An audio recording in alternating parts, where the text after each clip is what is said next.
எல்லாருக்கும் இனிய மதிய வணக்கம். நான் சொல்கிற கருத்து உங்களுக்கு பிடிச்சிருந்தா லைக் பண்ணி கமெண்ட் பண்ணி ஷேர் பண்ணுங்கள்.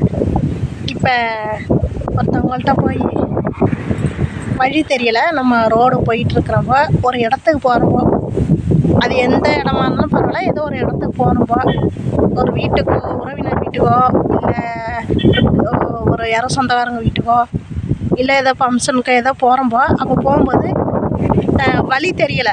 அப்போ நம்ம அதை ஒருத்தவங்கள்ட்ட சென்ஸ் அட்டை கேட்டோம்னா எப்படி பதில் வரும் தெரியுமா? சொல்லிட்டா, அந்த ஒயின் ஷாப் இருக்குல்லங்க, அந்த ஒயின் ஷாப் பக்கத்தில் தெற்காக ரோடு பதில் அந்த ரோட்டு வழியாக போனீங்கன்னா அந்த நீங்கள் போக வேண்டிய இடத்துக்கு போய் கிழக்கா போகணும் அந்த ரோட்டுக்கு அப்படிம்பாங்க. இல்லாட்டியும் ஒயின் ஷாப் இருக்குல்ல அப்படின்னு தான் சென்ஸ் சொல்லுவாங்க. ஆனால் லேடிஸ்கிட்ட கேளுங்களேன், அவங்க எப்படிமா சொல்லுவாங்க, அந்த மளிகை கடை இருக்குல்ல, இந்த ஏதோ ஒரு மளிகை கடை அந்த மளிகை கடை இருக்குல்ல, அந்த மளிகை கடைக்கு பக்கத்தில் போய் தண்டையால் போய் வண்டையால் திரும்புங்க அப்படின்னு சொல்லுவாங்க. சென்ஸுக்கும் லேடிஸுக்கும் தான் வித்தியாசம். நான் சொல்கிற கருத்து உங்களுக்கு பிடிச்சிருந்தா லைக் பண்ணி ஷேர் பண்ணி கமெண்ட் பண்ணுங்கள். அப்படியே என் சேனலை சப்போர்ட் பண்ணுங்கள். புதுசாக வர்றீங்க. ஓகே, பாய்.